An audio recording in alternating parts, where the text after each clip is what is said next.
So I was still taking the pregnancy test, and I was like, but all I see shows positive. That was how much in denial and shock that I was in. Now, there was a friend of mine who was behaving rather odd at the time. And we were making plans to relocate to London, because this all happened in Norway. And she was very odd, but because I was so overwhelmed with what I was going through, I didn't pay too much attention to it. I just thought perhaps something was going on, with her. But I mentally, physically, emotionally just couldn't, juggle the two. I was very, very down. Anyway, as time went by, it became very, very obvious that she was angry with me for something. I didn't know why. I tried to rack my brains. I even went on to think perhaps because I had closed off, which I had, because of my miscarriage, that perhaps she was upset. Maybe she felt that I had excluded her or something. I just really didn't know. I really didn't know.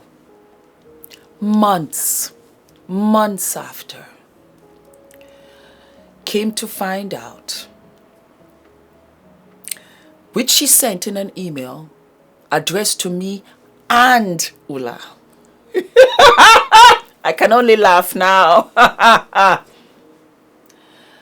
To say that I was never pregnant, that I had faked the pregnancy and I was lying to Ula. I read it twice. I read it 3 times. It's an email. So you have your phone, so you're reading this and you catch your breath and you say, no, wait. Let me read it again. And I gave it to Ula to read. And Ula said, I have it here. And Ula and I looked and said, oh, wow. The beautiful thing about truth is that when you are telling the truth, there's nothing to prove. If, for example, I had been lying, I think I would have immediately run to the bathroom, tried to respond, tried to call her, this, that, or whatever, but no.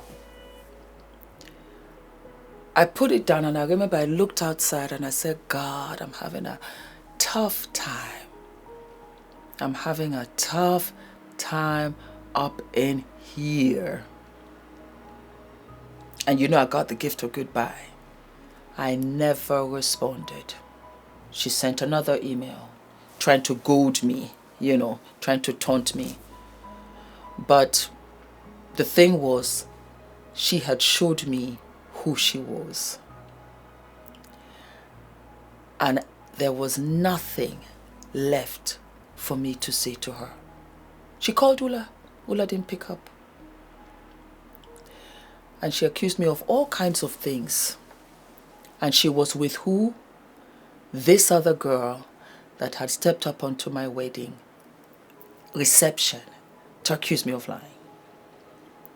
It's so funny how your light can shine so bright that it can really ignite a hatred and fire in somebody else. You just being you. And that was it. Envy, I guess. And I had made the mistake of opening up and tell them I'm struggling with this. And they wanted, some way, somehow, for Ula to leave me. I don't know why.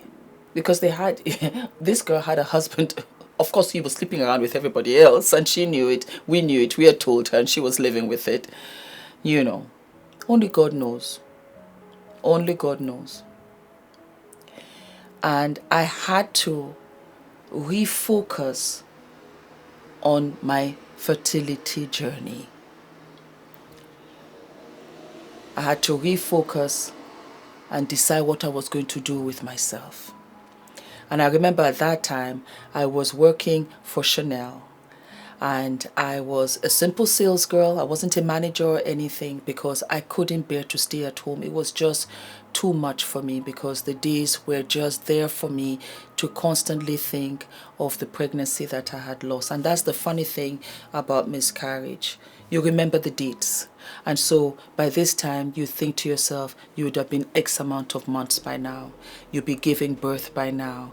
And when you see all the children that you give birth with at the same time, just like as I've with Adrian, they're teething at the same time, they're learning to walk at the same time. It's a constant heartache that you have to live and be pleasant and be smiling and be laughing while your heart is broken. The beautiful thing about this journey was that Ula and I, that was our bond. The loss of this particular pregnancy, the first one, was our bond. It fused us together and we became closer together than we were ever close to any members of our families because this was something that we shared that was traumatic to us. And added to that was these so-called friends of mine who had come together and they were in the email and nobody stood up for me. Not one. 5 of them. Not one. While this girl added them and said, Fumi A, B, and C. She did this, she did that. All lies. All lies. To the extent of saying that I wasn't a university graduate, I was like, who is this person? And I said to myself, Fumi, you got to be careful and make better friends because this person is a very evil person. And you were laughing with this person, you were going out with this person, having drinks. This person is evil. And the other girls just the same. Anyway, like I said, moved on with my life. I started YouTube in 2014. Adrian came to our lives in 2018. It's amazing. It's so wonderful to think that little beautiful, gorgeous little boy is going to be 4. And we're coming to the end of a year that was relatively wonderful for me, you know, and life has gone on and I have new friends, I have new sisters, and I always traveled light and wished the best. So one evening, I got a phone call from a friend of mine that lived in Norway. And she said, Fumi, do you know that this individual that did this to you is in the asylum? Tell me more.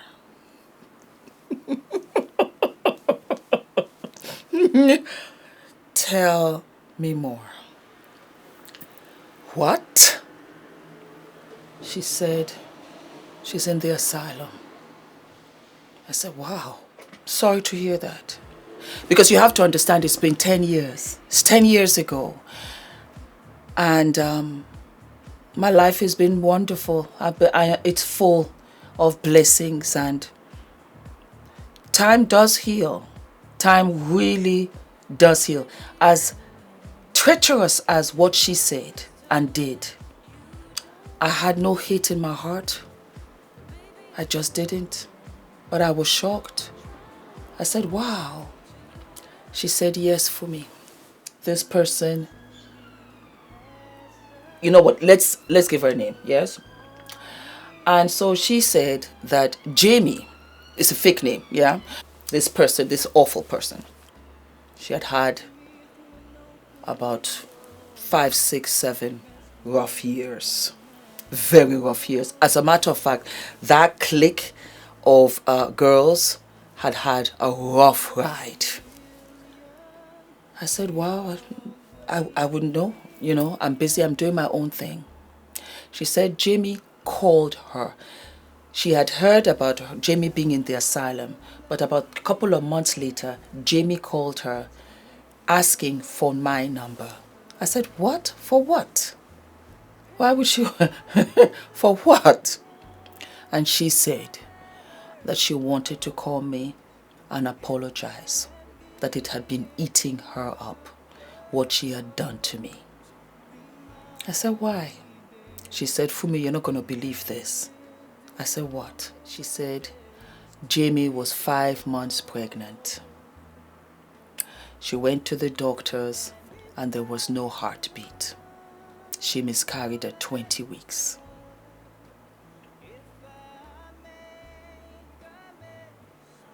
And that was how I just was very silent on the phone. From one woman to another, I understand the loss, I understand the pain.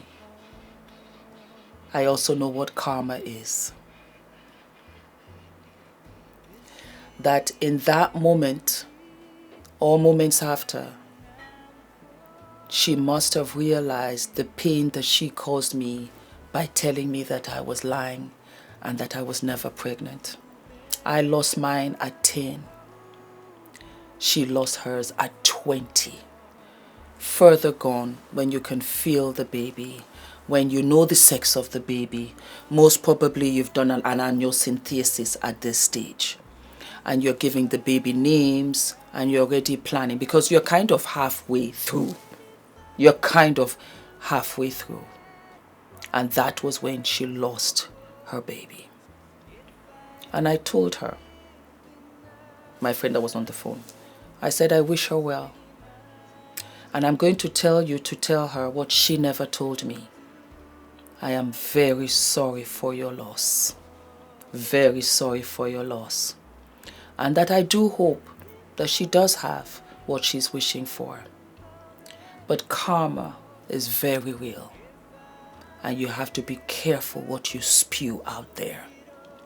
I was 40 at that time, trying. And as you get older, it gets harder. And she was now at the age I was then. And it got harder. It wasn't easy to get pregnant. It's not. That's why I tell you girls, freeze your eggs. Again, a chapter further down. So I want you guys to understand that when people do bad things to you, horrible things to you, unspeakable things to you, pray. Pray. Go on your knees and pray through those tears. And don't seek revenge. Because what karma will do is worse than anything you can ever imagine. And I told her I don't have any desire whatsoever to speak to her. Don't give her my number. I don't want to see her. I don't want to speak to her. My life is different. I've moved on. It's 10 years ago. And when I look back, it really has become smaller. As you distance yourself and the time and the years go by, that incident, those girls, those people, that lifetime becomes smaller and smaller and smaller until it's insignificant in your life that becomes bigger and bigger and more colorful and fulfilled with so many other things. You leave it to God. Trust God. That is all that you can do. Let go and let God. That full circle, 10 years, it still came right around because I was a good friend and I really loved her and I wished her well and I pumped her up and I pumped them up. And I'm not a jealous person, never ever have. And I've never understood it because we all have individual assignments in this world. And we have to appreciate that our time will come. And I couldn't understand. And you know, the part was I refused to be one of those girls who got married and left behind their single friends. Turns out that my single friends were trying to bury me alive. But I'm God's own child, and that can never be. It can never happen.